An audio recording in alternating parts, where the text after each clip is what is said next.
Hello, readers by eyes and by ears. Oh, I am bursting with excitement. I'm sorry, let me calm down. I've just been dying to read this series. And I'm so sad it's not even complete yet, but at least we know it won't be that much longer. It'll be complete this year. We are finally reading another Meng Xi Shi. This is Peerless or Wu Shuang. I cannot be happier. I don't know what to expect from this series. Honestly, I didn't even read the summary. I just bought it because it's Meng Xi Shi. So let's go ahead and dive right on in, you guys. Also, Meng Xi Shi doesn't name their titles, so we're starting. Chapter 1. The northern winds scoured the land. Here, the spring winds did not reach. The 3rd month was approaching, but the border pass remained cold and clear as ever. One moment a hint of blue remained in the sky, yet a blink later it changed without warning. A chill wind blew and clouds gathered, drowning the firmament in murky darkness like an unfading shadow lying heavy on a person's heart. When Wucher Jinwu noticed the convoy slowing, he couldn't help but lift the curtains and crane his neck to peer outside. Wind-blown sand swirled in through the window.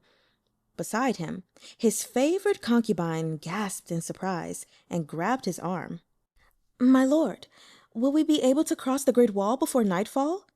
Her sweet, mellow voice lifted some of the worries from Yuchi Jinwu's heart.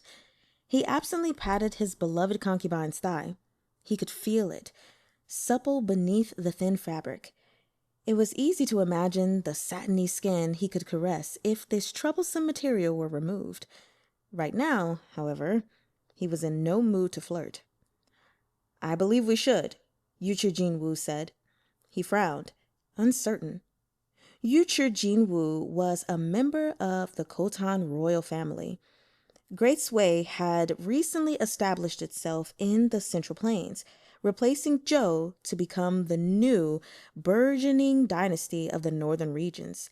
Now, the king of Khotan had ordered Yuchi Jinwu to travel to the Central Plains and offer tribute to this new emperor.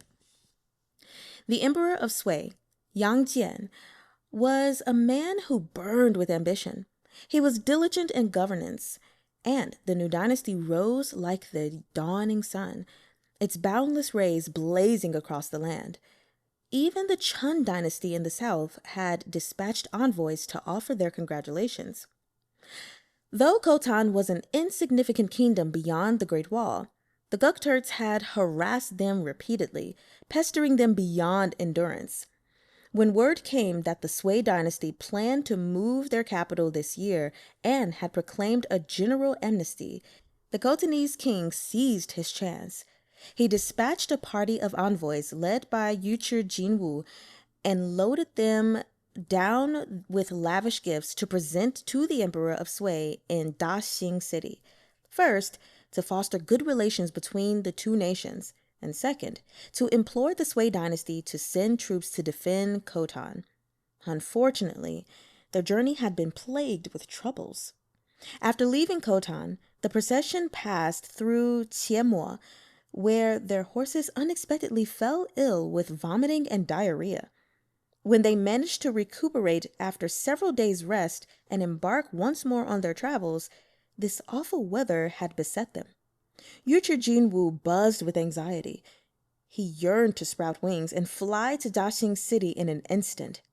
He unconsciously cast another glance toward the corner of the carriage, where 2 chests were stacked. They held Yuchi Jinwu's clothes and belongings.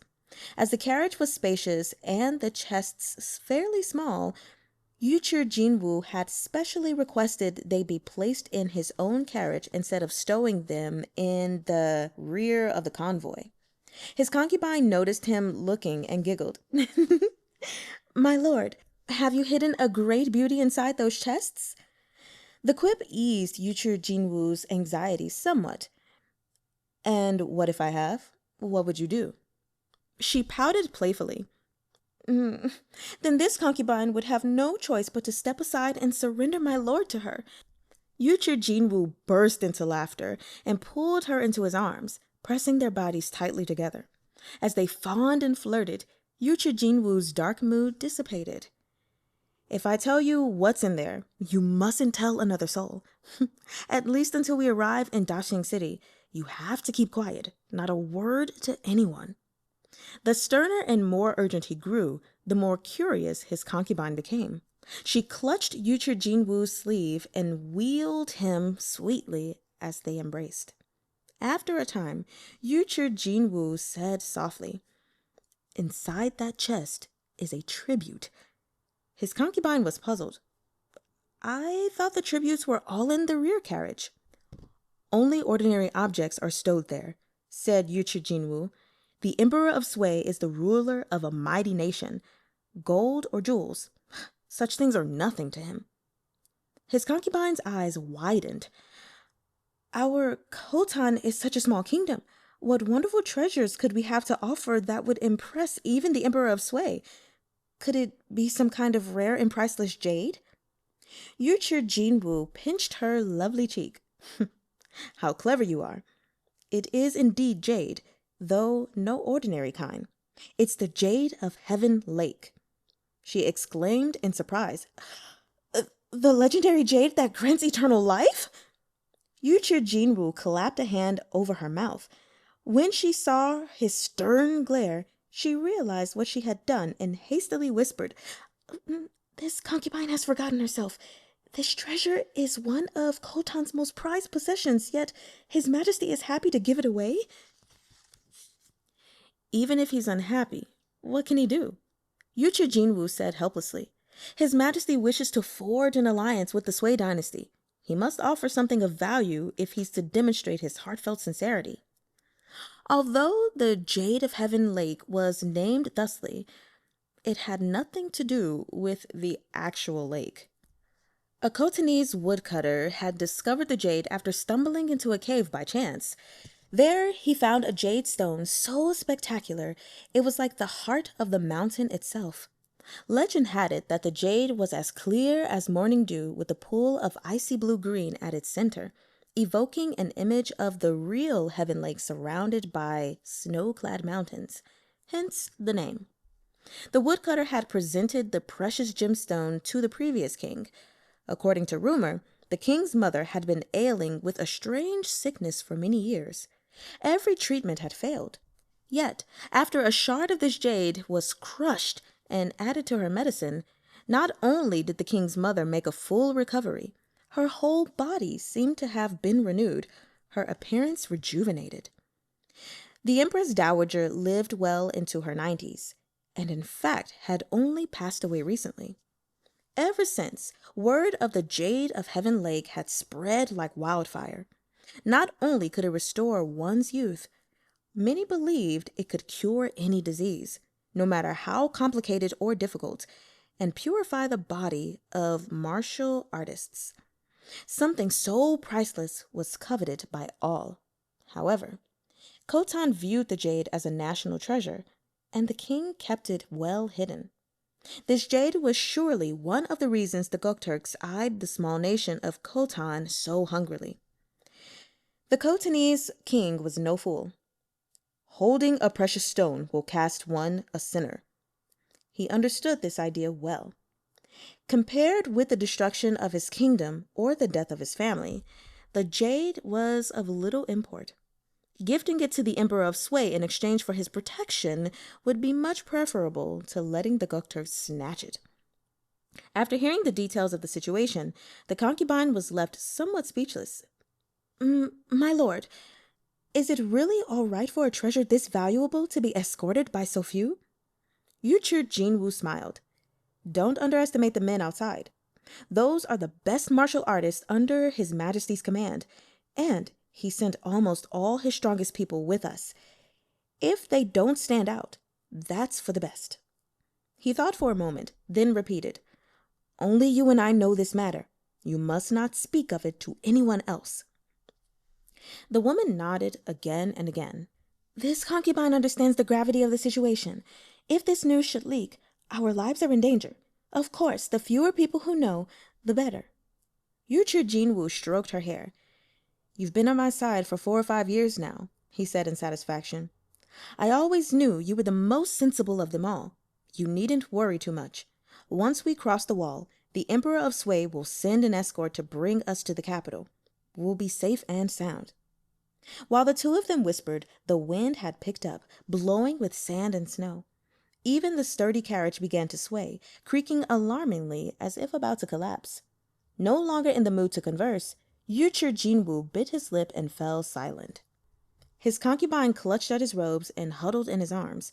She dared not move an inch. Beneath the wind's incessant howl, Yuchi Jinwu heard the sound of approaching hoofbeats. To be traveling in such weather, the other party was unlikely to be merchants who cherished their lives and wealth. Perhaps these were the emissaries the Emperor of Sui had sent to receive them. The thought breathed new life into Yuchi Jinwu. He said to his concubine, I'll go take a look outside. The carriage curtain suddenly lifted as a guard stuck his head in through the window. His words came in a rush. The winds are too strong, my lord. We should seek shelter ahead. Everything happened at once.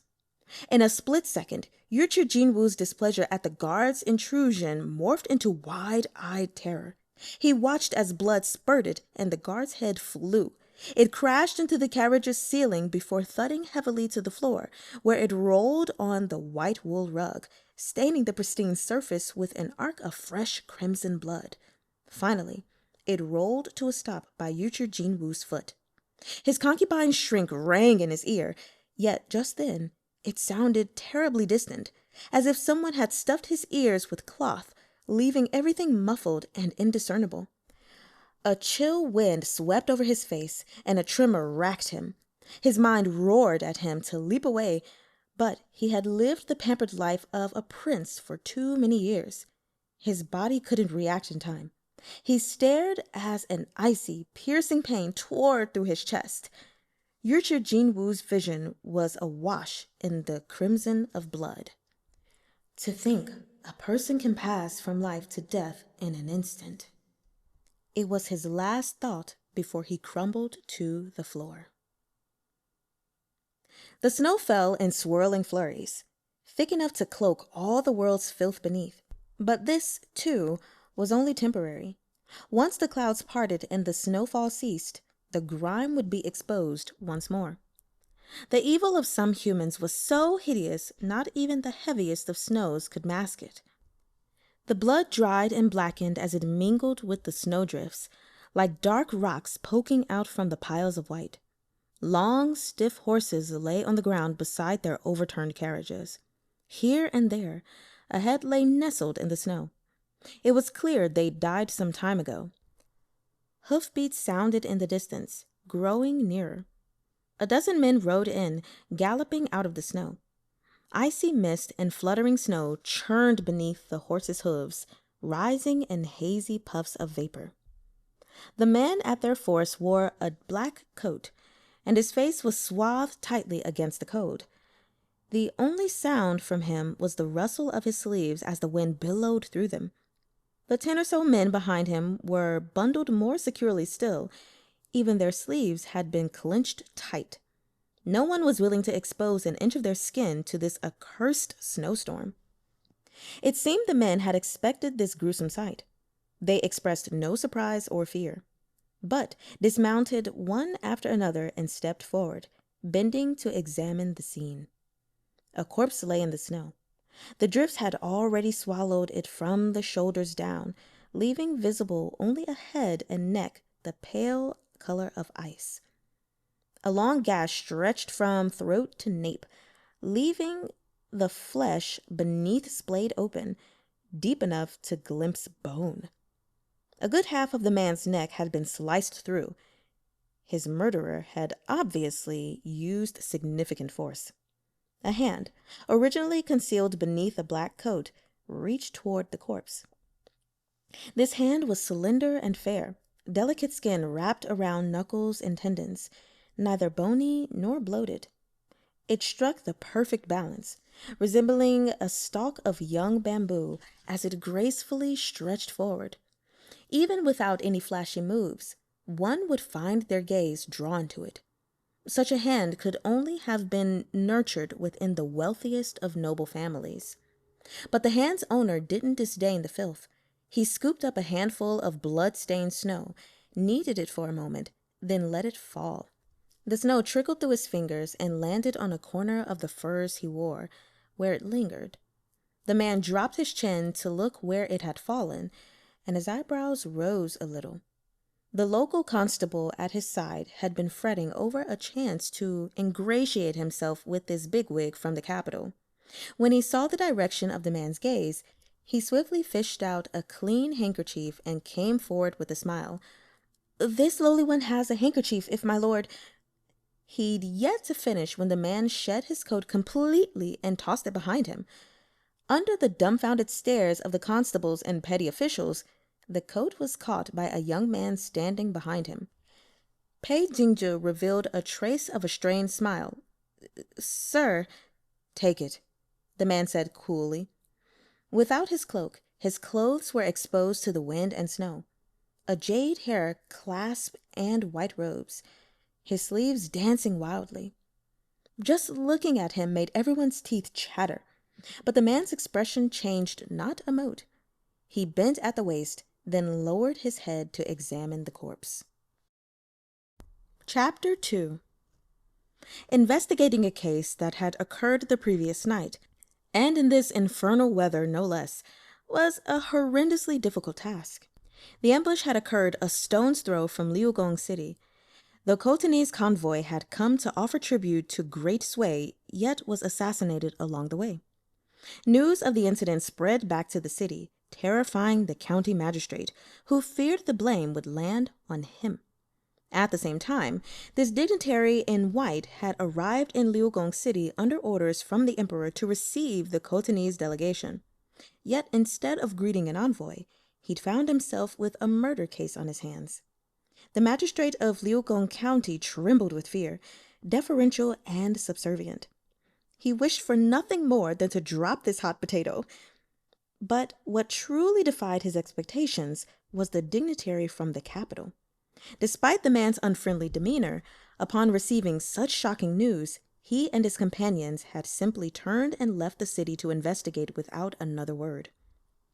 The county lieutenant Liu Lin looked up and saw the wind had subsided and the snow abated. He heaved a long sigh.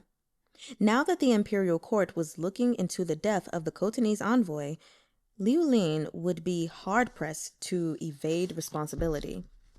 He racked his brain, but couldn't think of any bandits brazen enough to assassinate a foreign emissary.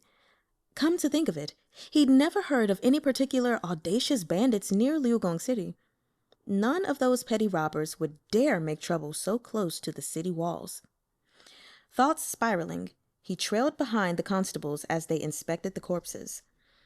They had bustled about, sweeping away most of the snow in the area to gradually reveal bodies strewn over the frozen ground. Most were like the first victim, throats slit with a single stroke. Only the sumptuously dressed man in the carriage had died from a blade through the chest. Liu Lin picked up a long saber standing upright in the snow and examined it. After a moment, he cried out in surprise. A Gokturk saber! Here's another! Yelled back one of the constables. The blade was wickedly curved, its length stained with blood. It was clear at a glance that it had slain many people. Could the Gokturks be behind this? Liu Lin was stunned, but the more he thought about it, the likelier it seemed. Everyone knew war would erupt between the Gokturks and Great Sui at the slightest spark. Soldiers stationed at the borders slept with their weapons, ready to leap into battle at any moment. They dared not be lax. The Gokturks had long been dissatisfied with Khotan's intent to seek protection from the Sui dynasty. Thus, they'd killed a Khotanese envoy within Sui's own borders, aiming to drive a wedge between the two nations and ensure Khotan would bear a grudge against Great Sui. Most of the others thought the same as Liu Lin. With the discovery of the sabers, The case was as good as closed. But Liu Ling couldn't help agonizing over what came next. If the Gokturks had been here in the night, they might already have infiltrated the city.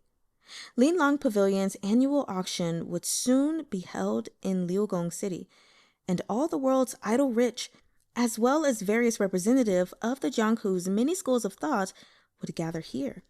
For a murder related to Khotan to materialize at the exact same time, Liu Ling saw plainly the bind he was in. Letting the Gokturks infiltrate Liugong City's borders and kill the Khotanese envoy, taking the blame for such a blunder would land him in serious trouble. At the prospect of losing his hard-won position of county lieutenant, Liu Ling's vision grew dim and his limbs weak. The young man from earlier, Pei Jingzhe, was the mysterious dignitary's subordinate. Now, Liu Ling watched as he squeezed his way out of the overturned carriage, carrying a small cabinet for valuables. The design of the cabinet was one that had become fashionable within the capital in recent years. It was exquisitely crafted, with 3 drawers each divided into 8 compartments. The compartments were meant to hold sundries like rouge and snacks, and as the cabinet itself could easily be stowed in a carriage for long journeys, it was popular with women. The cabinets of some wealthy women were even more luxurious. Not only were they decorated with tortoiseshell and agate, they might also be inlaid with gems and pearls. This transformed the cabinets from practical items into precious accoutrements used to flaunt their status. The small cabinet Pei Jingzhe currently held wasn't nearly so lavish as some in the capital, but it was still crafted from high-quality wood. A closer look revealed carvings of dancing women dressed in Khotanese garb. The design gave the cabinet an air of exotic romance. Pei Jingzhe pulled out each of the 3 drawers, one by one. The first held dried peaches, apricots, and candied fruit. The second contained hair accessories. When Pei Jingzhe opened the third, at first, all Liu Ling saw was glistening yellow. Only when he looked more closely did he discover the drawer was full of forehead adornments, pieces of gold foil cut into the delicate shapes of fish, insects, moons, and stars. There must have been women in this convoy, Liu Ling reasoned. That in itself was nothing out of the ordinary. The envoy had allegedly been a Khotanese aristocrat. That he would bring a lovely concubine and maid or 2 on diplomatic missions was expected. Unfortunately, the owner of this cabinet had lost her life before she'd had the chance to marvel at the prosperity of Daxing City. At that moment, the dignitary in white spoke. "Search around. See if there's another female corpse." When he spoke, all obeyed. The constables dismounted, and one after the other began to search.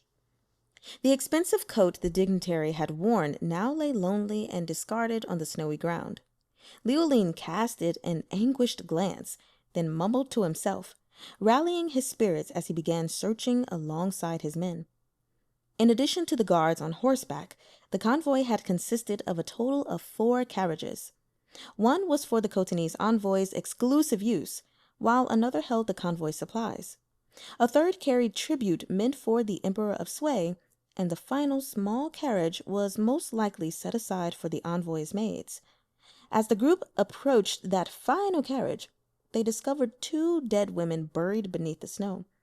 Like their companions, their throats had been slashed. They'd obviously been dead for some time. The 2 deceased maids were lovely, even in death. Liu Ling suspected they'd probably doubled as the envoy's bed warmers as well as attendants. As he watched, the man in white leaned in nose to nose with one of the maids, almost close enough to kiss her. His handsome profile, lit by the brilliant glare of the snow, was juxtaposed with the bruised and mottled face of the corpse. The hair on the back of Liu Ling's neck stood up, yet the man seemed not to mind at all. His thin lips hovered near the cheek of the deceased maid, then moved downward. He unfastened the girl's blood-soaked collar, looking for all the world's like a lecher with the worst intentions. Even the young man with him, previously so composed, couldn't hide his revulsion as he exclaimed, "Sir!" "What are you yelling for?" the man scoffed. He strode over to the other corpse and crouched again, sniffling around her ruined throat for a long time before finally speaking again. "There's one more woman. Find her." Was there still someone else? Liu Lin was taken aback. "There's a fragrance lingering in the carriage," the man said impatiently. "It's different from the perfume on these women. There must be another woman. Find her." At this, everyone hurried to scour the area. They located a total of 21 corpses in the end, but aside from the 2 maids, they found no more women. "Leave one team here to clean up the crime scene," the man in white ordered Liu Lin. "Take all the bodies back." "We're already done here?" The Khotanese envoy had been murdered in cold blood. The king of Khotan would certainly pursue the matter. Once the bodies were removed and the sun rose and melted the snow, any remaining evidence would disappear with it. How would they investigate the case after that? Liu Lin was baffled, but he didn't have the guts to speak up, and instead sent glance after pleading glance toward Pei Jingzhi, hoping he would take the hint. Pei Jingzhi sighed and picked up the coat the man in white had dropped. He seemed to have accepted his fate. "We're leaving, just like that? What about the carriages and the horses, sir?" "You tell me," the man in white countered. "What can we achieve by remaining here?" Liu Lin stammered as he intervened. Shouldn't we at least bring the murder weapons and carriages back as evidence? That way, when Khotan questions us later, we'll at least have something to show." "Leave the carriages," the man said. "You may bring the weapons." Without further explanation, he strode to his horse and swung up into the saddle. Then he lifted his riding crop and galloped off, a white-robed figure on a gray steed. The remaining men looked at each other, at a loss. The constables of a small border town couldn't compete with ones from the capital, to say nothing of a man from the infamous Zhejian Bureau.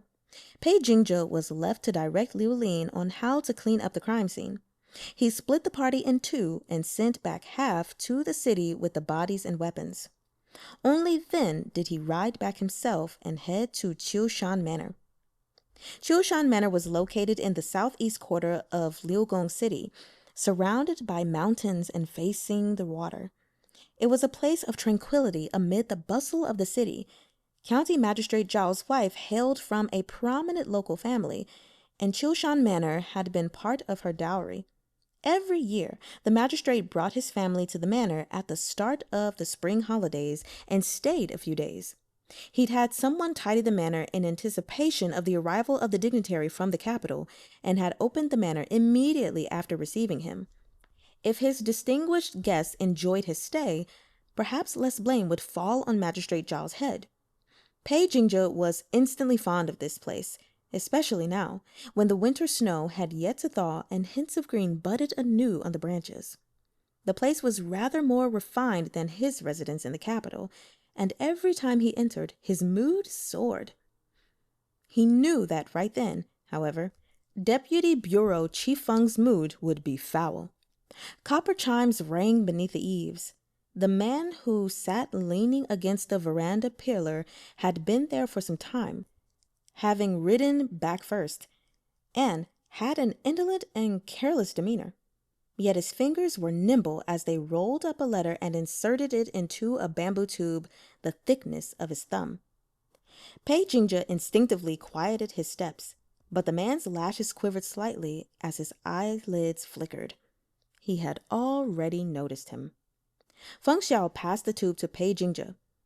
"For Qiemo, send men to investigate everyone in the Khotanese convoy." Qiemo was situated between Khotan and Liugong City. Though the city belonged to the Sui dynasty in name, the court had its hands full dealing with the Gokturks and the Southern dynasty. For now, they gave little thought to the place. But when traveling from the Central Plains to the western regions, it was necessary to pass through Qiemo. Passing merchants from all over gathered there to rest, and thus, over time, It had become neutral territory. In addition to merchant goods, it was a convenient location for the collection and transmission of information. The Jietian Bureau had long had a base of operations there. "Yes, sir," said Pei Jingzhe as he received the bamboo tube. He couldn't help but ask, "Do you already have a lead on this case?" Feng Xiao picked up a nearby file and tossed it at him. Pei Jingzhe caught it, fumbling.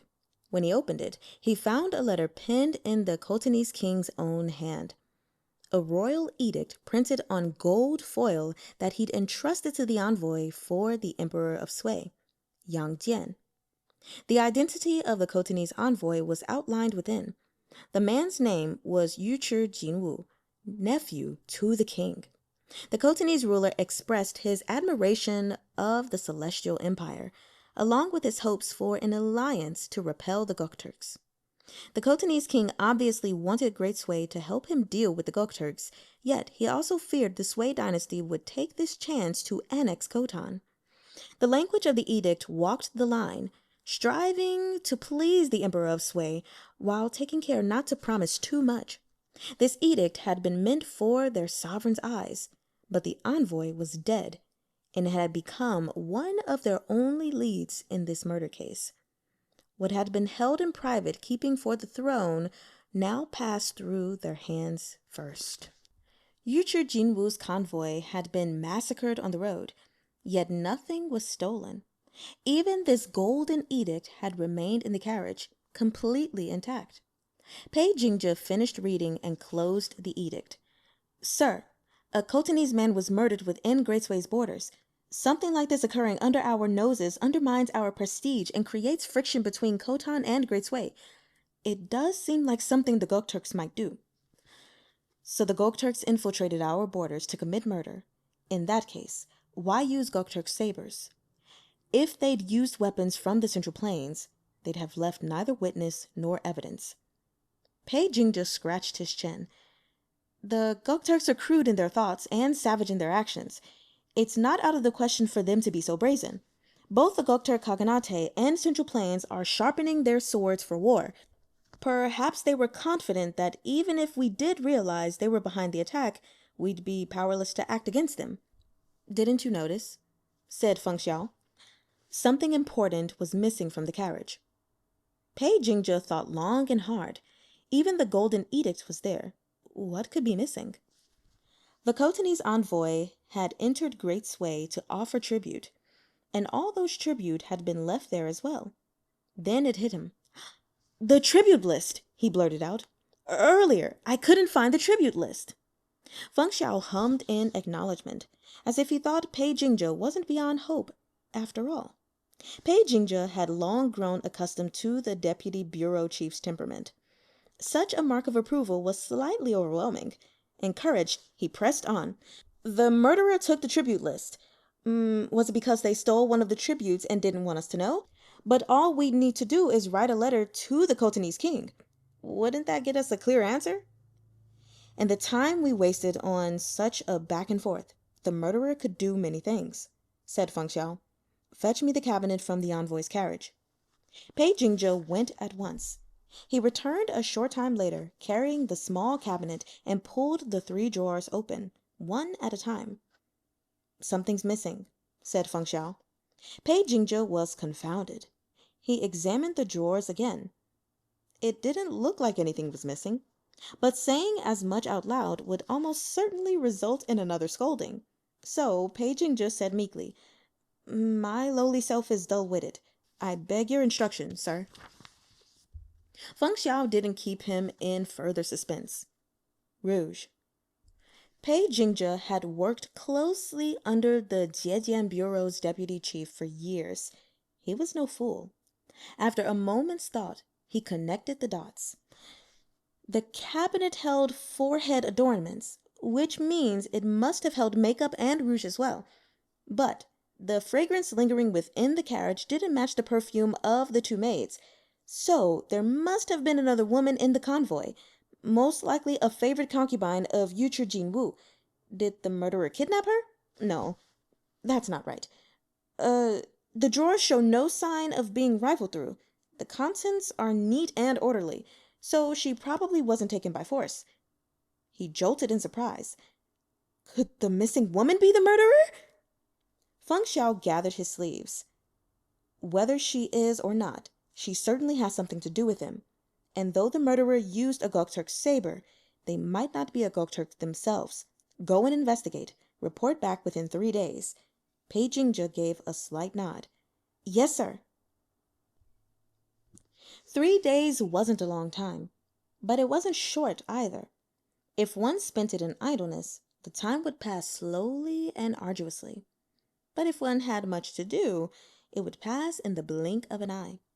Pei Jingzhe knew Feng Xiao's temperament. 3 days meant exactly that, and not an hour more. So after Feng Xiao gave his order, Pei Jingzhe wasted no time setting about his investigation. He sent both messenger pigeons and men on fast horses to the Jiejian Bureau's base in Qiemo. The pigeons met a sandstorm and never returned, but fortunately, his contingency plan bore fruit. On the evening of the 3rd day, he received a letter from the men he'd dispatched. Speak. Feng Xiao's eyes were half-lidded. He didn't deign to look at the letter Pei Jingzhe presented to him. Pei Jingzhe related the details. Yuchi Jinwu came to the Central Plains several years ago and met a woman here in Liugong City. She was surnamed Qin and came from a respectable family. Yuchi Jinwu found her mesmerizing, and after pursuing her for some time, finally took her as his concubine and brought her back to Khotan. He adored this Lady Qin fiercely by all accounts. Even now, when he came to the Central Plains to offer tribute, he brought her along. This single woman missing after the massacre of the convoy must be this Lady Qin. Is that all? I've already sent men to investigate Lady Qin's movements and daily activities in Khotan. Due to the vast distance, a timely response will be difficult to obtain. However, my subordinates did learn that she lived with her paternal aunt here in Liugong City after the death of her parents. After she left with Yuchi Jinwu, her aunt's family moved away as well. According to her old neighbors, Lady Qin was devoutly religious. Prior to her marriage, she was most commonly seen at Liugong City's Yufo Temple and at Xiāo Monastery. On the 1st and 15th of practically every month, she'd go to one or the other to offer incense. Feng Xiao finally opened his eyes and snorted. After half a day's worth of drivel, you finally say something useful. But this subordinate could only tell you at the end after getting through the earlier parts. Pei Jingzhe said indignantly, I've already sent people to investigate Yufo Temple and Xiāo Monastery. Yufo Temple has always been the most popular temple in Liugong City, but Xiāo Monastery is a bit of an oddball. The temple at the monastery has been deserted for a long time. These days, few people go there. If Lady Qin wished to offer incense, why didn't she look for a busier Taoist monastery? When Feng Xiao didn't reply, he continued. Even stranger, 2 months ago, a new abbot arrived and assumed leadership of Xiāo Monastery, and its popularity rose immediately. Now everyone says Xiāo Monastery is the best spot to seek medical expertise, and that the priests there are honest and kind. They say the gods receiving offerings there will answer any request, often manifesting themselves. What is this new abbot's name? Where did he come from? His surname is Cui Bùqù. They say he was a wandering Taoist. We haven't yet been able to find anything else. Cui Bùqù. Bùqù, as in won't go? Where wasn't he going? And why? The world was vast. Where was any place one couldn't go? Feng Xiao rolled the name around on his tongue, and his lips turned into a slight curve. How interesting. Chapter 3. In the northwest corner of Liugong City, opposite Qiushan Manor, lay Xiāo Monastery. Xiāo Monastery had been built during the previous dynasty. After the demise of the old abbot, the Taoists under him had scattered. Years passed, and less incense was burned within the monastery as the number of visitors dwindled. The younger folk in Liugong City had likely never even heard this monastery's name. Yet this marked decline was abruptly reversed with the arrival of the new abbot. On the third day of the third month, the birthday of the god Xuantian Shangdi, Zixia Monastery thronged with visitors. Almost half of Liugong's population had congregated here. Within the monastery, people offered incense, while outside shrewd peddlers had already set up stalls selling breakfast and fresh fruit to all those who had hurried there to pray. As little as 2 months ago, no one imagined the near-deserted monastery would be rejuvenated like a withered tree sprouting new leaves in spring. Worshippers and believers crowded into every corner. It was the same monastery as before, with little sign of renovation. At most, the leaky roof tiles had been replaced and the weeds in the monastic garden uprooted. But in the eyes of the local residents, Zixia Monastery, with its thick clouds of incense and pervasive fragrance of sandalwood, looked far more sacred these days. As the saying went, a mountain needn't be high, so long as a famous immortal lived there. The waters needn't be deep, so long as dragons swam within. Presumably, the monastery's increased appeal was all due to the new abbot. Lady John clutched an incense stick she'd just lit up at the lamp platform. She waded through the crowd toward the center of the yard, trying to reach the large incense burner so she could place her joss stick there as a prayer for the peace of her family. The place was overflowing with people, yet she never thought of admitting defeat. She only wondered if she'd come too late, and if the gods might be displeased. Perhaps she ought to request a fortune slip after offering the incense. Best if she could get that young priest over there to plead with the abbot on her behalf and ask him to personally read out her fortune. After a full hour had passed, she finally managed to place her joss stick, finish her prayers, and present her offerings. The sun was already high in the sky. Lady Zhang's rouge had grown greasy and started to peel in the baking heat. The din around her swelled as people jostled and bumped shoulders. Many of the visitors were just like Lady Zhang. They had no intention of leaving, and instead felt they'd completed some sacred and monumental task in braving the crowds. Lady Zhang's family resided in the eastern quarter of the city. Her husband owned 2 tailor shops, so they lived comfortably, and her marriage was a harmonious one. Yet when it came to children, they'd met setback after setback. After much difficulty, they finally welcomed a son in their middle age. They treated the child like a priceless treasure, but 2 months later, the infant fell gravely ill and almost passed away. The couple sought out numerous doctors and visited the Yufo temple countless times to offer incense, but nothing worked. They had nearly given up hope when they heard a new abbot with outstanding medical knowledge had arrived at Zixia Monastery.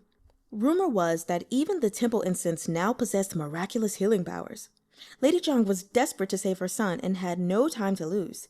She rushed to the monastery and pleaded for help, and one way or another, her son's illness was cured.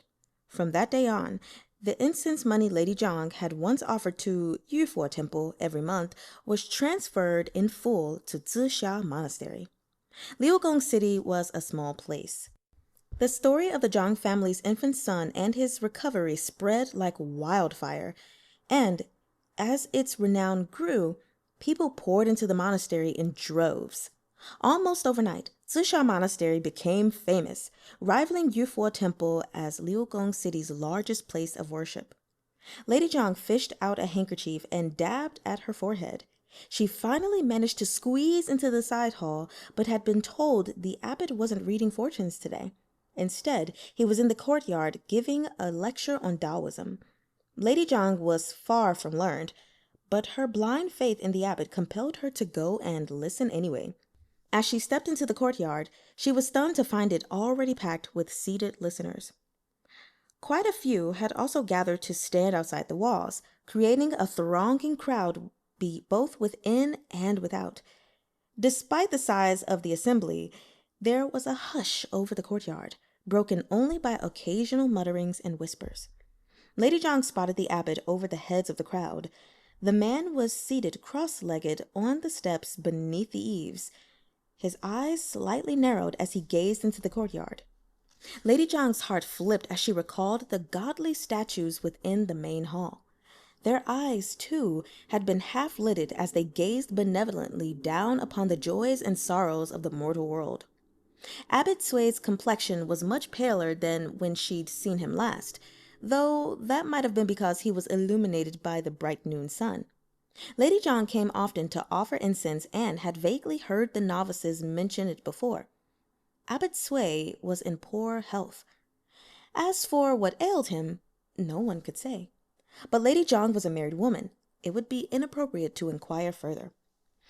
Though she stood a fair distance from him, the crowd was so quiet that Abbot Sui's voice, when he spoke, reached almost everyone's ears. Its cadence was neither fast nor slow, but both gentle and melodious, like a cup of tea that fit perfectly in one's hands, neither too hot nor too cold, but steaming and fragrant as it seeped into one's heart, as if wherever this person went would become a place of utmost tranquility. Today, we shall speak on the topic of karma, Lady Zhang heard him say. In the crowd, someone gave a faint gasp of surprise, their expression revealing a trace of bewilderment. Abbot Sui smiled. Perhaps you believe that only Buddhism speaks of karma, but in truth, our Taoism also has much to impart on the subject. The treatise of the response of the Tao teaches that there is no road to fortune or calamity. Rather, people invite both good and ill upon themselves. When it comes to blessings and disasters, neither are preordained, but tied inextricably to a person and their conduct. Is this not similar to Buddhists' teachings that good actions lead to good rewards? Despite our different origins, we arrive at the same conclusion. Lady Zhang couldn't read, and she'd never so much as touched one of the classics. At most, she'd go to the tea house and listen to the storyteller's tales of the Jianghu. Nothing gave her a headache like endless preaching and sermons. But today, perhaps because so many were listening, or because Abbot Sui was expounding on these profound topics using such simple language, although Lady Zhang didn't understand completely, she wasn't frustrated. Instead, she felt an unexpected clarity suffuse her heart. Let us use the madam of the Jiang family as an example. Lady Zhang started, caught completely unawares. For a moment, she thought there must be another in the crowd who shared her surname, but when she raised her head, Abbot Sui was looking right at her, and the attention of the crowd followed his gaze. A wave of dizziness overcame her, and her ears turned bright red. For the first time in her life, she was exposed to the burning stares of a crowd. She shuffled nervously, unsure what to do with her hands and feet. Some time ago, Lady Zhang's son suffered a serious illness and nearly succumbed. I trust everyone here knows of this. If not for the Zhang family's frequent acts of kindness and the merits accumulated by their ancestors, how could such a calamity transform into good fortune? Lady Zhang had never expected Abbot Sui to praise her so. She was both moved and embarrassed, and her words came unsteadily as she hurried to say in a trembling voice, "This wife and her husband only acted in accordance with our own hearts. These words from the abbot are really too much.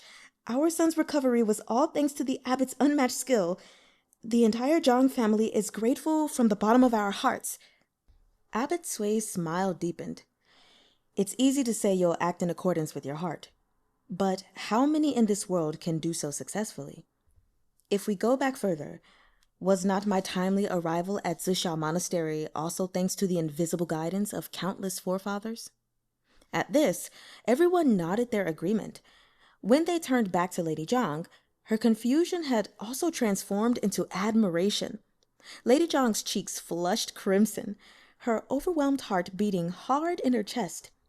In all her life, this was the first time anyone had so openly praised her virtue, and it had come from the abbot of the city's most famous monastery. She could hardly wait to rush home and share this account of incredible fortune with her husband.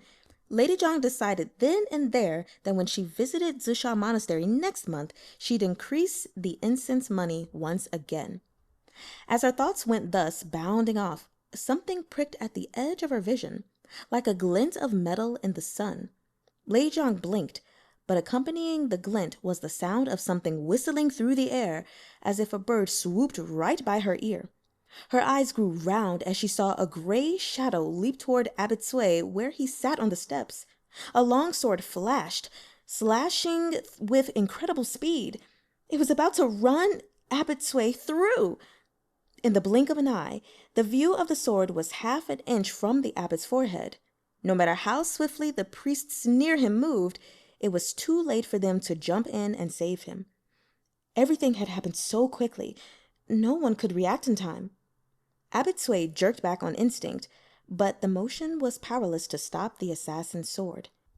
In another blink, it would pierce between his brows and cut his life short. Lady Zhang could see no way out for Abbot Sui. Terror exploded in her heart as her shriek split the air. Chapter 4. The assassin's prize was within his grasp. As the point of the sword grazed his target's forehead, he was already imagining the sharp crack of the man's skull beneath his blade. The sword was capable of shattering stone and cleaving metal. No matter how hard a man's skull, it would be fragile as paper under the unconquerable power of a first-class sword infused with true qi. The assassin had at first been reluctant to kill this ailing man who lacked the strength to truss a chicken. But he'd received categorical orders from his superiors. If the invalid kept his life, the assassin's would be forfeit. In the next moment, there would be a sword jutting from between this man's brows. Fresh blood would pour from the wound, and a line of crimson would trickle from his nose. It was obvious from the man's sickly pallor that he'd been ill for years, but this only meant the contrast between his vivid blood and his pale corpse would be all the more pleasing to the eye. The assassin thought all this happily as his sword sliced down. He'd witnessed such scenes far too many times, but the handsome pale features of this man Sui managed to awaken a new and heady anticipation in him. Yet his long-awaited prize was snatched from him by a single hand. The assassin's eyes widened as he stared at the hand that had appeared out of nowhere. It was strong yet slender, the nails neatly trimmed, its form pleasant, its skin fair. Had this been any other day, the assassin would have loved to sever this particular hand and preserve it.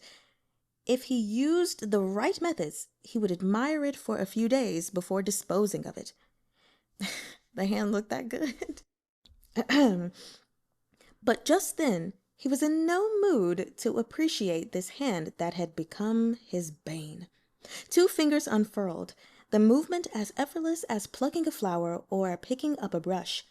There was a deafening clang, and the sword trembled. The blade, once capable of shattering stone and cleaving metal, snapped cleanly in 2. The assassin's face showed his disbelief, but his response was immediate. He had flirted with the boundary between life and death for years and had long ago developed a keen instinct for danger. He leapt back, evading the palm strike that followed the breaking of his sword, but there was no escape. The newcomer pursued him relentlessly, white robes billowing. Though he was bare-handed, he was more than a match for the assassin and his shattered blade. 2 silhouettes interwove, their moves so quick they blurred into each other. True qi surged around them, knocking onlookers to the ground and scattering them screaming in all directions. The previously jam-packed courtyard emptied in seconds. The few remaining novices had all taken shelter behind pillars, and Abbot Sui himself appeared scared stiff. He'd collapsed onto a reed cushion and remained there, motionless. The assassin could tell at a glance that he was nowhere near this newcomer's match. He gritted his teeth and made a decision. Hoping to delay his opponent for at least a few breaths, he hurled the broken sword with all his might. Though scant seconds weren't enough to make his escape, the assassin instead chose to leap toward the man sitting on the cushion. He moved with incredible speed, his dark form a smudge of shadow. In an instant, he would reach his target. Abbot Sui's eyes widened slightly, and he braced his hands against the ground as if to stand, but he was too gripped with terror to dodge, and the wind from the assassin's onrushing palm already brushed his face. "Traitor! Prepare to die a horrible death!" Perhaps it was the pressure of the palm strike, or perhaps those hateful words had left him petrified with fear. Abbot Sui's face paled even further, and a cough spilled from his lips. Just when it seemed the abbot would meet his end, the assassin's movements ground to a halt, and his entire body froze and his face twisted in a savage sneer. He looked down at the broken blade jutting from his chest, the steel stained with blood. It gleamed in silent mockery, cursing him to a restless death. Feng Xiao lifted the toe of his boot, and the assassin's body was sent flying into the nearby passageway. He stared down at the blood stain on the ground. Finally, he skirted around it and arrived before Abbot Sui, who was still frightened out of his wits. "So, you're Cui Bùqù?" Feng Xiao loomed over the abbot, his back to the light and his eyes fixed on the man as if interrogating a criminal. The novices finally returned to their senses and stumbled over. Cui Bùqù coughed lightly as the young Taoists helped him to his feet. He straightened his robes and looked squarely at Feng Xiao. "Indeed, this one is Cui Bùqù. Many thanks to this distinguished master for the rescue. May I ask your esteemed name?" Feng Xiao walked up the steps. With the bright sunlight no longer casting his features in shadow, the handsome beauty of his face was revealed. Cui Bùqù had traveled far and wide across the land. The number of people he'd met surpassed the number of rice grains he'd eaten. Yet Feng Xiao still left him stunned. But this man's gaze was razor sharp, so piercing it seemed almost tangible. It felt to Cui Bùqù as if those eyes were burning twin holes into his body. "Distinguished master, has this Cui said something to offend you? If that's the case, I must beg your forgiveness. I am deeply grateful to you for saving my life." "Why was he trying to kill you?" Cui Bùqù shook his head. "I didn't know him." "Right before he died, he called you a traitor. And yet I've never seen him before. I haven't a clue why he said that. Perhaps he mistook me for someone else." Feng Xiao sneered. "Zuxiao Monastery is not the only monastery in Liugong City, nor are you the only Taoist priest. How is it that he mistook you and not someone else?" Cui Bùqù's expression also cooled. "This distinguished master should ask that man. How should I know? The dead cannot speak, so I must question the living. Guards!" The moment Feng Xiao spoke, 7 or 8 men poured in and surrounded everyone in the courtyard. 2 came forward to seize Cui Bùqù, while their companions rounded up the novices. There was neither struggle nor resistance. The maneuver was carried out as painlessly as blowing away dust. "Who do you think you are? Can you arrest someone without cause?"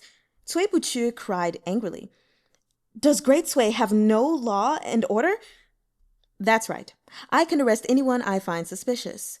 You want to know who I am?" Feng Xiao stepped forward and grasped Cui Bùqù's chin, forcing him to meet his gaze. "I'll say this once, so remember it well. I am Feng Xiao of the Zhejian Bureau." When Emperor Wen of Sui took the throne, he appointed the 3 ducal ministries, then established the 3 departments and 6 ministries. He enacted new laws and proclaimed a general amnesty. This emperor had seen the flames of war smoldering between the Central Plains and the Gokturks, as well as Goguryeo and its neighbors to the west. In these volatile times, he'd established the Zhejian Bureau to support him from the shadows. Like the 6 ministries, the Zhejian Bureau answered only to the emperor. Though their duties were confidential, the power they wielded was immense. The 3 bureau chiefs were seen as equal to the 6 ministers in authority, and during times of crisis, it was their prerogative to act first and report later. Within the Jiejian Bureau was an item known as the Jiejian Shi, or sword relieving stone, which had been placed there by the Emperor of Sui himself. Anyone entering the bureau, regardless of position, rank, or seniority, up to and including the princes themselves, had to remove their swords before this stone. This was a mark of the Jiejian Bureau's special status. On this occasion, a Khotanese ambassador had come to pay tribute in the Central Plains. It was an event of great significance, and the court feared foreign interference. The emperor had ordered the elites of the Jiejian Bureau to escort the envoy to the capital, and thus Feng Xiao had personally set out. He never imagined he'd be one step behind. By the time he arrived, the envoy had been murdered outside Liugong City, and a mysterious woman had vanished from the entourage along with the tribute list. Since the culprit behind the murders had taken the tribute list, it stood to reason that they also took one of the items on the list. Khotan possessed many beautiful jades. Most of their treasures were crafted from this precious stone. Feng Xiao was a member of the Jiejian Bureau, and it was his business to be familiar with the many wonders scattered throughout the land. He'd of course heard of Khotan's natural treasure, the Jade of Heaven Lake. It was no great leap to surmise that the missing tribute was this same legendary jade. Yet, this made an already complex case more confounding. If the object was the jade, then the murderer was motivated by riches. Perhaps they had plotted this for a long time. They were possibly a Göktürk, but they might also be someone using the Göktürks as a smokescreen. While he and Pei Jingzhi awaited a response from the men they'd dispatched to Khotan, Feng Xiao had turned his gaze to Liugong City and to Abbot Cui, who'd risen to fame 2 months ago. Might this one inquire what kind of Jianghu sect this Jiejian Bureau is? I am possessed of neither power nor riches, and rarely have any dealings with wanderers from the Jianghu. When, pray tell, did I offend you? The Jiejian Bureau guards had dragged Cui Bùqù back to Qiushan Manor. Feng Xiao hadn't tortured him for answers, nor had he locked him up. He didn't need to. Cui Bùqù was an ordinary man who knew nothing of martial arts. Presently, he sat across a small table from Feng Xiao. There was even a pot of tea steaming in front of him. The atmosphere was that of two friends reminiscing about the past, a complete contrast to the earlier scene of drawn daggers pressed to throats. The about-face left Cui Bùqù somewhat bewildered, as if the previous attempted assassination, rescue, interrogation, and arrest were all no more than a dream. You're a disciple of Liuli Palace of Fangjiang Isle. How could you not know of the Jiejian Bureau? From his sleeve, Feng Xiao fished out an exquisite jade token about 2 fingers wide and tossed it down in front of Cui Bùqù. We found this under your pillow. I trust Abbot Cui will no longer play dumb. Liuli Palace of Fangjiang Isle was a lone sect near the coast, remote and independent. Their disciples didn't involve themselves in the debts and favors of the Jianghu, and most of their fame came from recording the annals and tales of its martial arts circles. Rumor had it that they also took in many exiles who had fled the Central Plains for one reason or another. The disciples of Liuli Palace were familiar with all major events across the land. If Cui Bùqù was one of them, he would have heard of the Jiejian Bureau, no matter how secret its existence. Cui Bùqù sighed. I'll be honest. It's true I've heard of the Jiejian Bureau, but I'm only a common scholar. I've never had any run-ins with the government before. Affecting ignorance saves me some trouble. Moreover, you're mistaken. I'm not myself a disciple of Liuli Palace, though I have a senior who's a Liuli Palace consultant and studied political strategy from the spring and autumn period. He's given me no little guidance over the years and entrusted me with this jade token so I might visit him freely. Feng Xiao raised a brow. So you're saying you study politics and strategy? You're a Taoist, yet you went to learn the art of debate? Don't you feel you've brought shame to your forefathers? Unperturbed, Cui Buchu asked, "What would you have me do? Taoists still need to eat. If I were less eloquent, how could Zisha Monastery have become what it is today?" "Who is Qin Miaoyu to you?" Cui Buchu was baffled. "Who?" "A Khotanese envoy was murdered, and his favorite concubine, Qin Miaoyu, has vanished. Before she married, Lady Qin was a resident of Liugong City and was often seen offering incense at Yufuo Temple and Zisha Monastery. 2 months ago, you appeared at Zisha Monastery and single-handedly revived it. You could have gone to any sizable monastery and done well with your abilities. Why pick Zisha Monastery specifically?" Feng Xiao's manner was aggressive, and as he spoke, he leaned in until he was mere inches from Cui Buchu. So close, Cui Buchu could feel Feng Xiao's breath fanning his cheeks.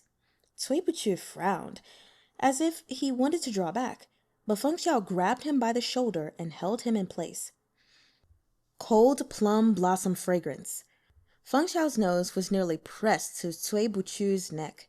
He inhaled, then continued in a soft voice. "This fragrance on you is the same that was within Yuchi Jinwu's carriage. What is your relationship to his concubine? Or did you disguise yourself as a woman and kill him, Cui Buchu was so angry he laughed. "With my looks, even if I dressed as a woman, I feared no one would believe me. The distinguished master would be far more enchanting and glamorous in such a disguise. As for this plum blossom scent, there were an incredible number of worshippers at the monastery today. I have no idea how many I met and spoke to. It's no surprise if someone's fragrance lingered on me."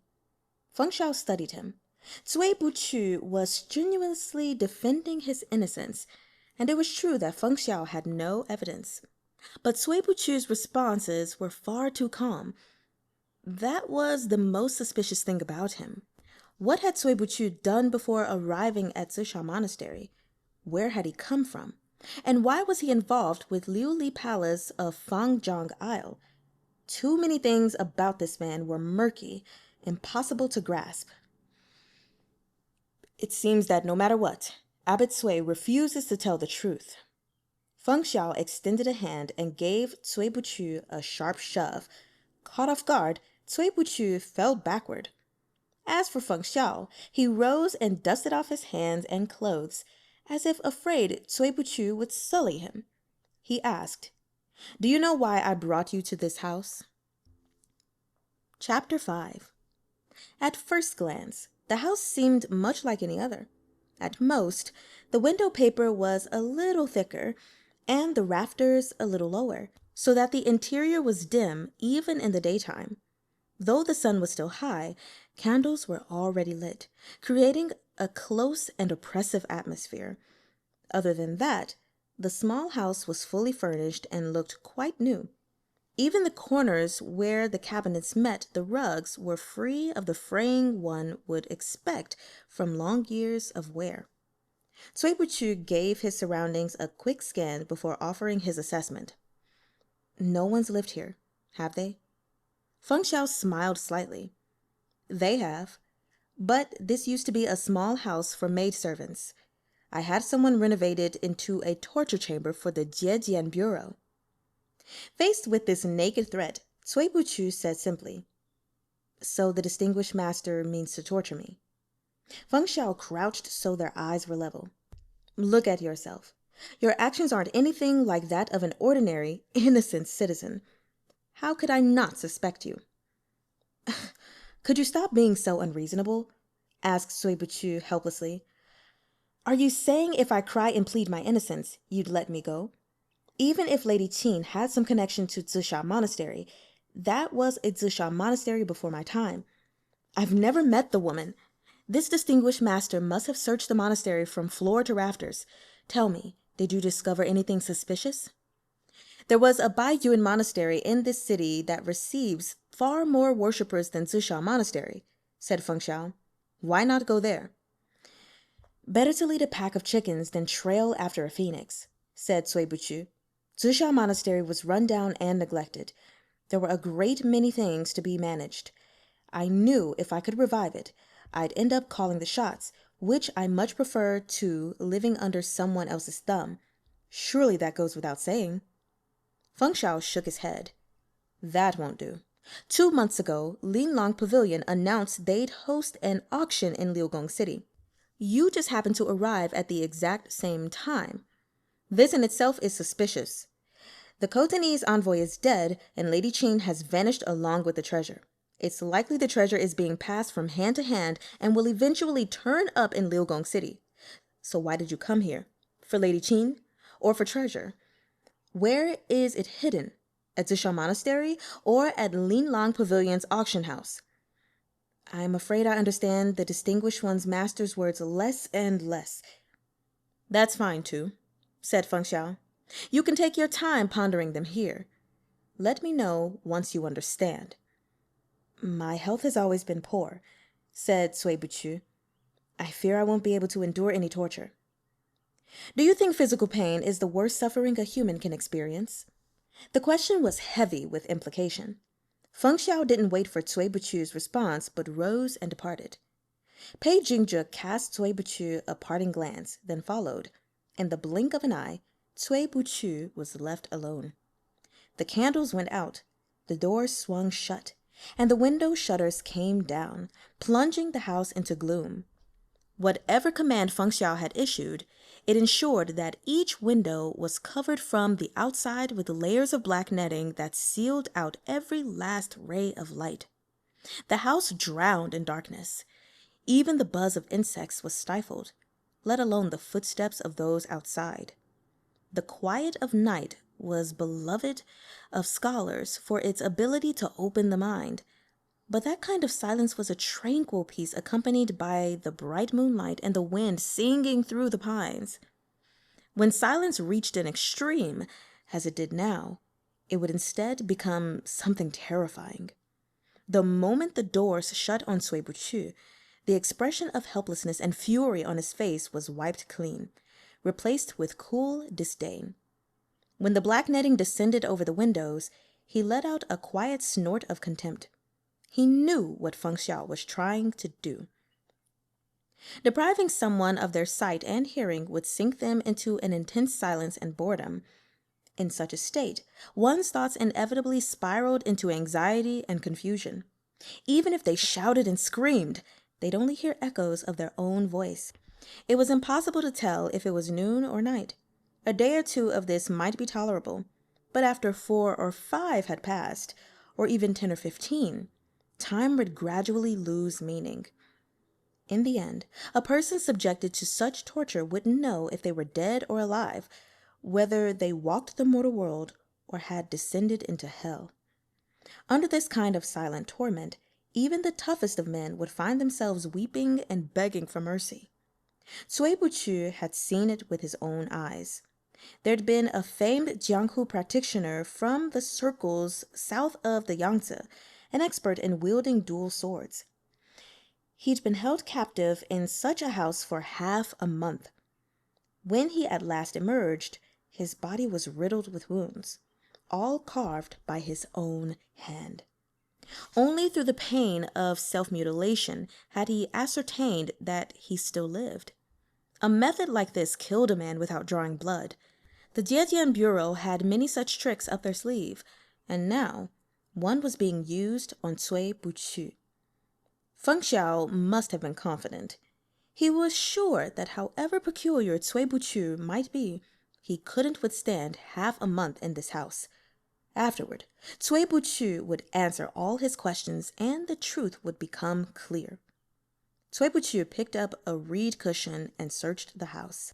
When he'd felt his way over to a pillar, he sat against it and crossed his legs. He knew nothing of martial arts, but he had learned some breathing exercises for maintaining good health. He closed his eyes and began to practice them now, looping through the techniques as he emptied his mind, isolating himself and discarding unnecessary thoughts. Certain monks and Taoists had been known to meditate for dozens of days at a time, but those were experts who'd been thoroughly trained in the practice of non-attachment since childhood. It wasn't something the average monk could achieve, let alone common men who immerse themselves in the red dust of the secular world. Even Cui Bùqù himself didn't know how long he could endure. But he did know Feng Xiao wouldn't let him off easily.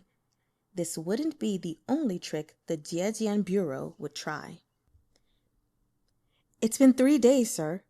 Pei Jinzhe set a fresh cup of tea before Feng Xiao as he spoke. What's been 3 days?" Feng Xiao asked carelessly. His head was bowed as he read through the report he'd received from Xiāo. "Abbot Cui has been in that house for 3 days," Pei Jinzhe reminded him. "He's not a martial artist. If he remains there much longer, I fear he won't come out unscathed." "Your own hands have taken no few lives. Why do you suddenly pity for a Taoist priest?" Feng Xiao glanced up at Pei Jinzhe. "This subordinate is just worried it'll set us back," said Pei Jinzhe indignantly. "If he's such a suspicious character, won't we lose an important lead if he dies?" In lieu of answering, Feng Xiao passed over the letter he held. Pei Jinzhe read it carefully. Stunned, he said, "So, it really was the Jade of Heaven Lake? The King of Khotan truly spared no effort to please His Majesty. He must be desperate for us to send troops to repel the Gokturks."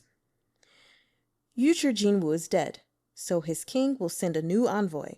But his murder must be thoroughly investigated, and the jade found." Pei Jinzhe laughed. "If you crack this case, I fear you'll no longer be able to avoid the Princess of Xiang. Won't this affect your plans to leave the capital?" Feng Xiao's gaze flickered toward him, and Pei Jinzhe almost bit his tongue. Schooling his face to seriousness, he said, "In this subordinate's estimation, Lady Qin's disappearance is connected to the jade. Find her, and we'll find the treasure." The jade had disappeared outside the city. If the criminal had taken it, they had only 2 options: enter Liugong City or flee to Qianmo. But Qianmo was between here and Khotan, which would presumably mean heading back the way they'd come. The culprit wouldn't hide in the wilderness with the treasure forever, so the most sensible course was to lie low inside Liugong City, sell it via Linlong Pavilion's auction, then disguise it and transport it out of the city on the main roads. "Our investigation of Lady Qin turned up 3 leads, said Pei Jinzhe. "As of now, we found nothing untoward about Yufuo Temple. Perhaps Lady Qin only frequented it to mislead us. I've taken people to investigate Zisha Monastery several times, but we found nothing suspicious there either.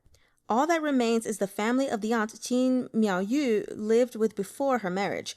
This auntie's entire family moved to Jincheng.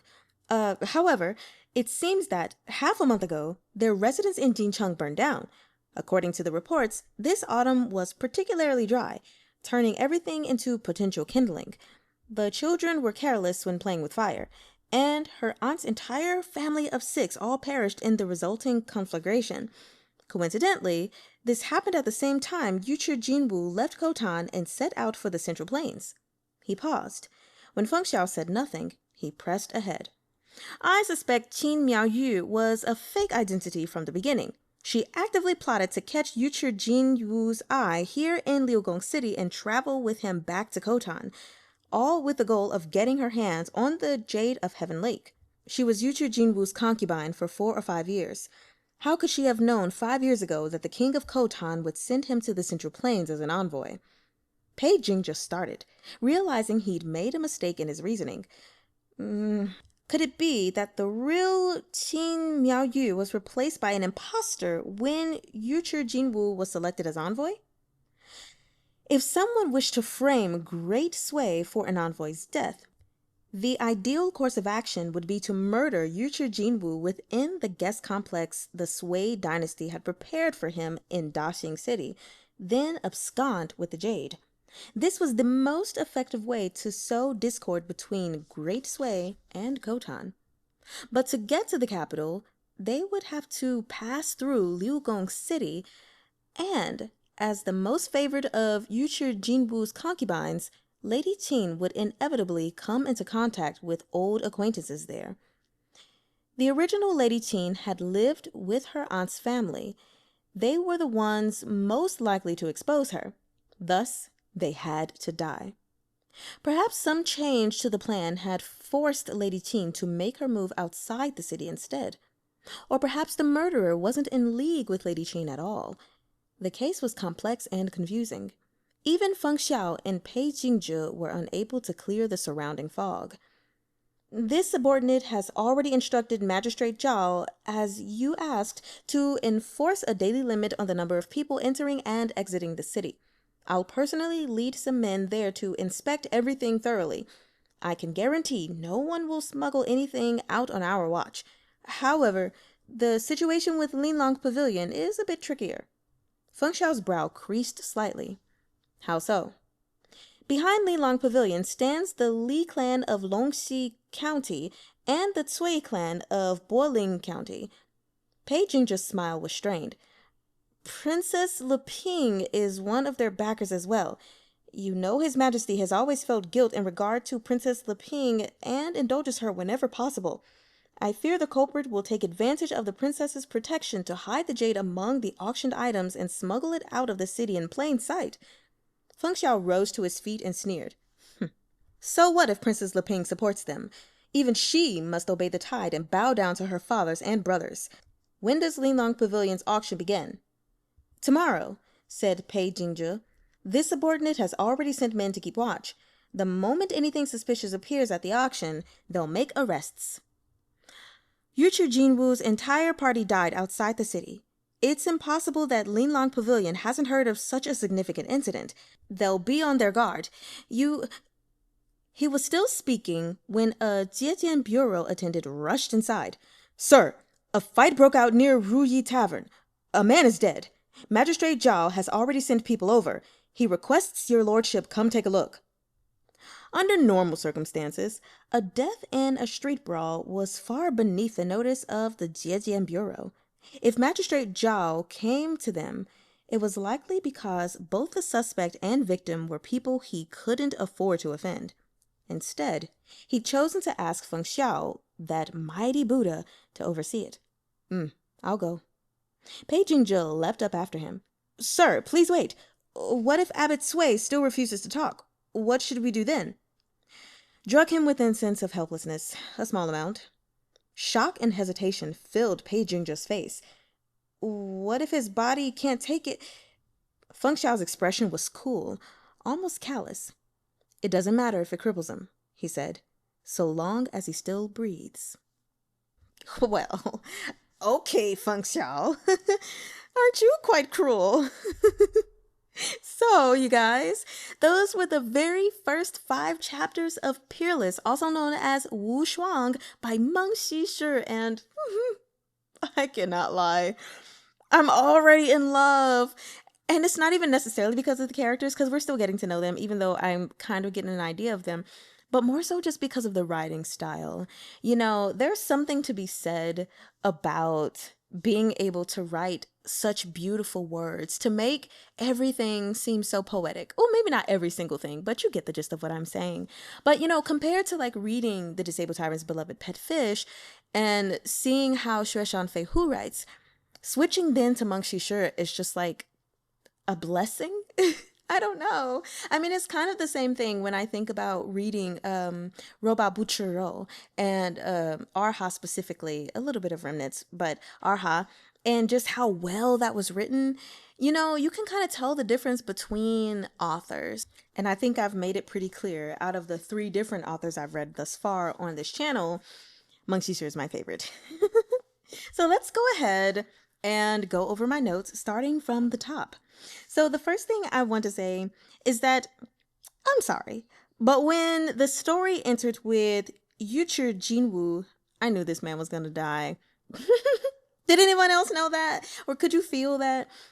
And I especially knew he was going to die when it was clear that he was an envoy being sent from Khotan to Great Sui for their protection. I was like, oh yeah, he's not going to make it. But then I knew even more he wasn't going to make it when he decided to divulge to his concubine exactly what was being transferred there. And when he told her, I was like, okay, so now I don't trust her. I was like, nah, she not the one to tell, sir. I don't know what it is, but this is going to be your downfall. So anyway, I mean, well, he died. What was the second page, third page? I don't remember. But man died pretty fast. So it was just nice to see my prediction came to fruition.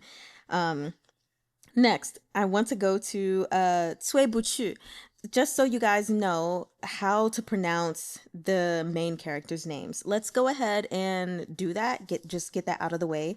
As we come across more characters, I'll tell you how to pronounce it. But so for Cui Bùqù, we have Cui. That's going to be the first tone. So Cui, and remember that C because it's CUI. C is like TS at the end of cats. Cui. So cui, and then Bùqù. It's technically speaking, bu is the fourth tone, but when it's followed by another fourth tone, it turns to the second tone. So you're going to go Bùqù. And so chu, just think of it as like saying oo and kind of put a E behind it. So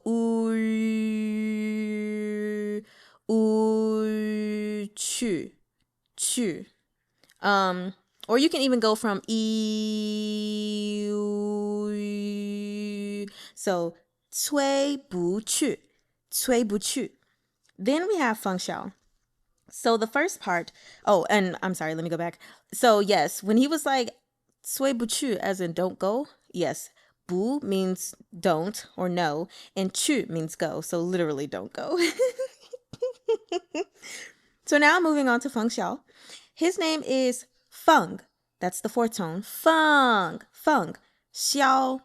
First tone, so Fèng Xiāo. So we have Cui Bùqù and Fèng Xiāo.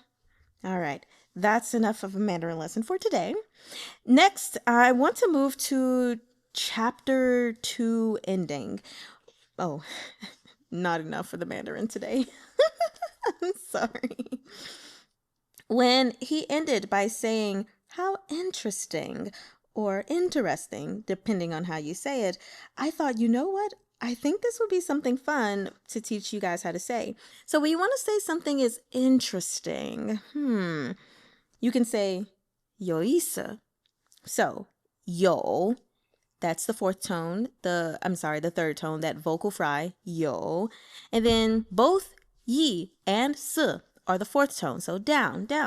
有意思 or 意思, 有意思. Bada boom.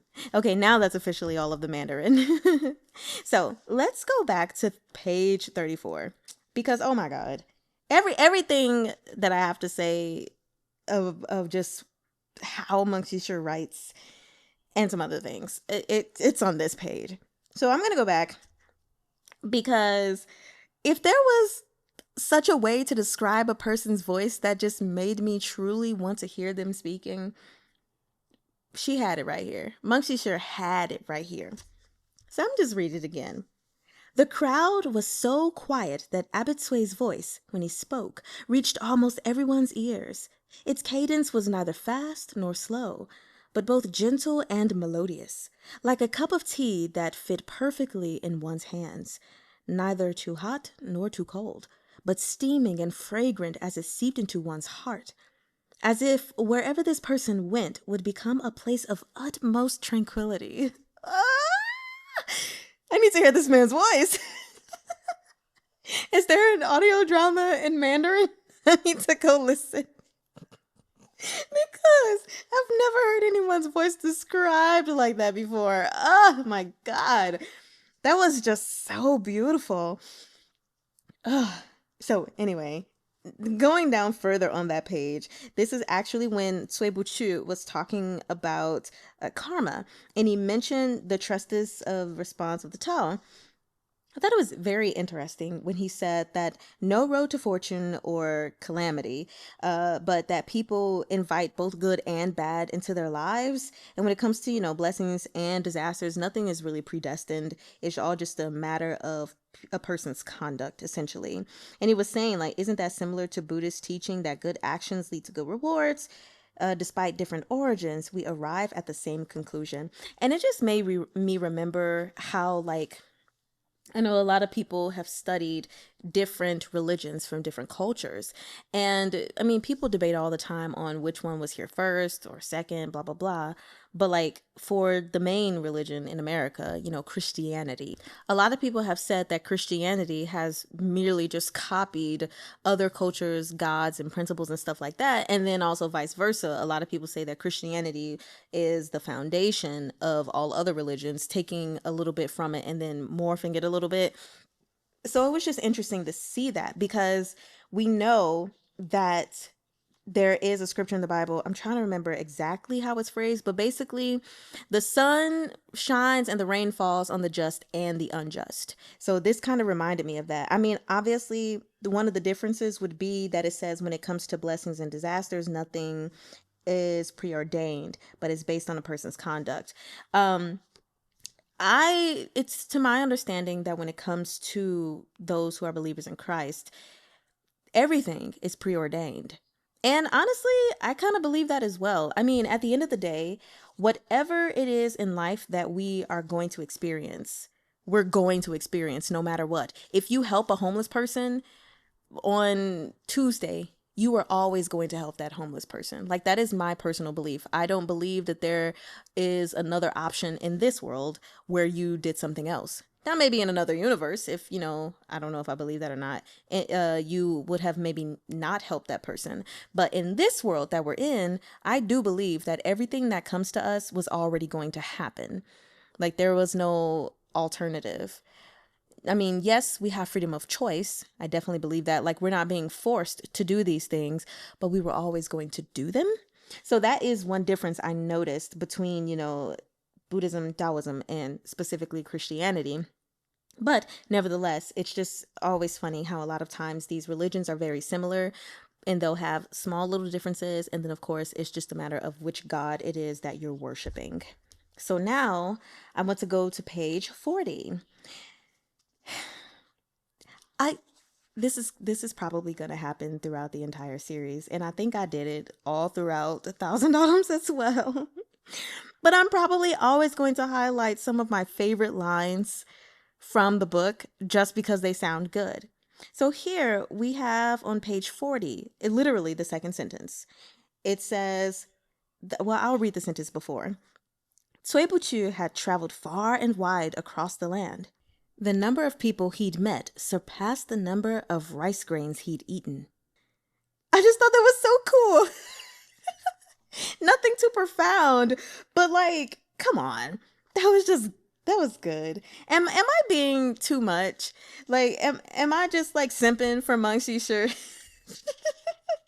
does anyone else feel like the way that they write is just, it's just so good. Anyway, I don't have any further notes. Can you guys tell I'm excited? I hope you all are excited. Please let me know your thoughts on these first 5 chapters. And that is my alarm. I'm cooking. So I guess, Siri, stop. Siri, stop. Anyway, what, I'm not cutting this out.